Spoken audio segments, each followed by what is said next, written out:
viewers, welcome to my channel.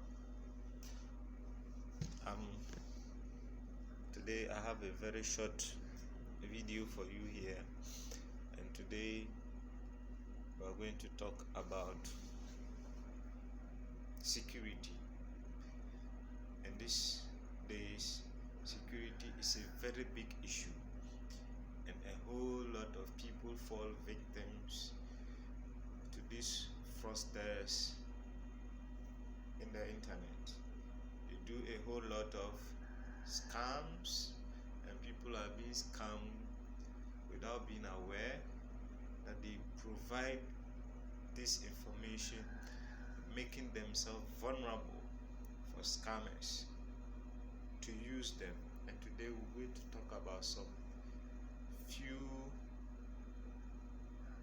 qualities, or let's say few characteristics that you should possess in you as an individual to be a bit secure in this 21st century. Why I'm saying a bit secure is that in this 21st century you cannot be actually secured 100% because your information is out there on the internet that people use. They can make duplicate data of yours and then use it. Okay, assuming, let's come to Facebook, which is widely spread across the world. You go to Facebook, you go to somebody's profile, you get to see the fellow's name, as in first name and last name, the date of birth, the town he stays or she stays in, a hometown, or let's say you get to see information like the date of birth, the phone number, the street address, and house number. Okay, so I made mention of the house number and other details. Now, Facebook gives you an option of hiding this from your friends. Even those who are your friends on Facebook, they cannot see them. Only you can see them. So you do this, you go onto your profile, you edit your profile and hide all this information. That's one way of being secure, okay, on Facebook. That is it.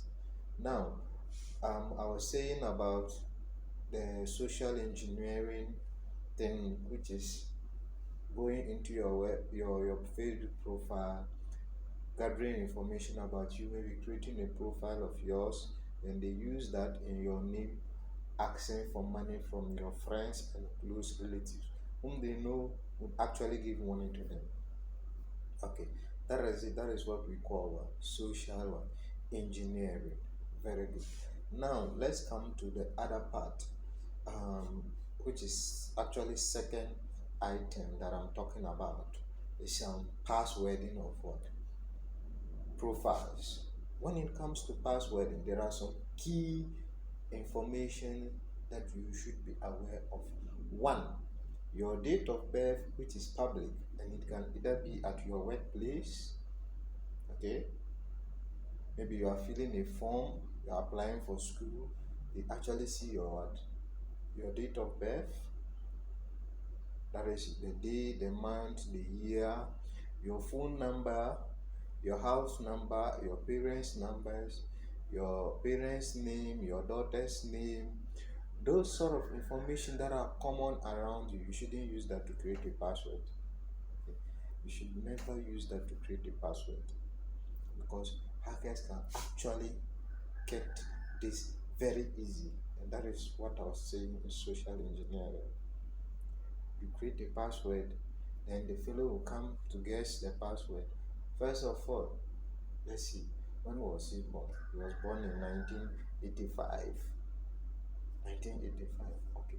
1985, let's key in 1985. It doesn't pick. Then you come back, let's key in maybe 9158, something of that sort. So don't ever mix numbers up of your date of birth to create a password. That is very wrong in the first place. Okay, no using of names, no using of children's name or daughter's name or whatsoever to create a password for any profile that you are creating. Okay. Or any account. I mean account or profile is all the same. Okay. So let's talk about how to create secure passwords. The first thing is when you are creating a password, you must do a combination of uppercase letters and then lowercase letters. Then with that, you do mixing of symbols. Okay. Then maybe you use the dollar, the at symbol, the space bar, the forward slash, the question mark, the comma, and all those. You can add them when creating a password. And a very strong password should be at least 8 characters and above.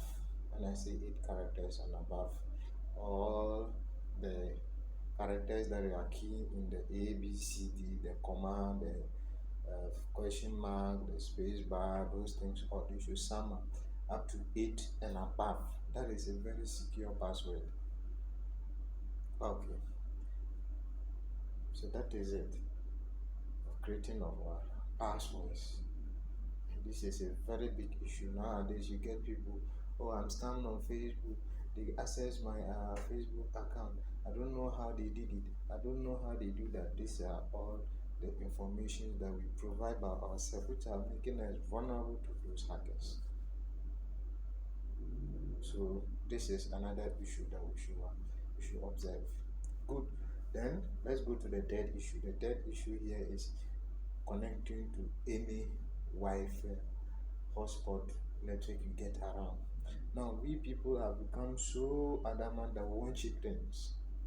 When I say we want cheap things, you get to a particular area, you on your Wi-Fi, then you begin to see some Wi-Fi networks available, then you try to connect. Good.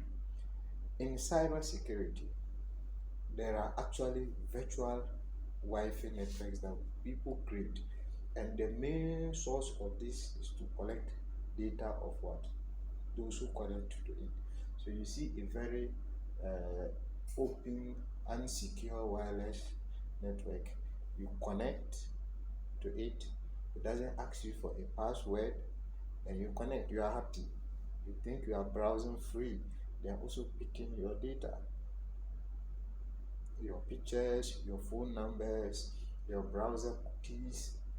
When I say browser cookies, the pages you visit when you open your browser, the browser stores all this information, your passwords, into something we call cookies. It's stored on your browser.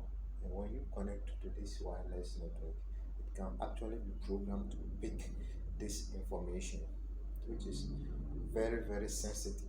So assuming we create one and then you are there, then the Minister of Information maybe kind of say something like that. I'm giving an example and connects to it. Then you grab all the data he has on his browser cookies. Imagine what is going to happen.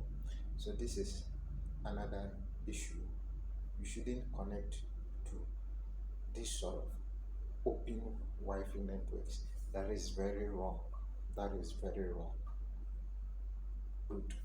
Then the other thing here is you should always make sure your internet is via a VPN, which is for virtual private WAN networks. Virtual private WAN networks. This will make you secured on the internet. It's virtually private. You are connected to the public internet, but it's making your connection to it private. Okay, it protect you from intrusion.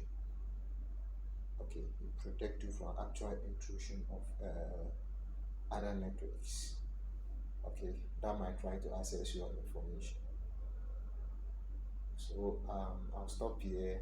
I'll be making another video actually, and then we'll be doing a lot of practical on these issues that I've mentioned.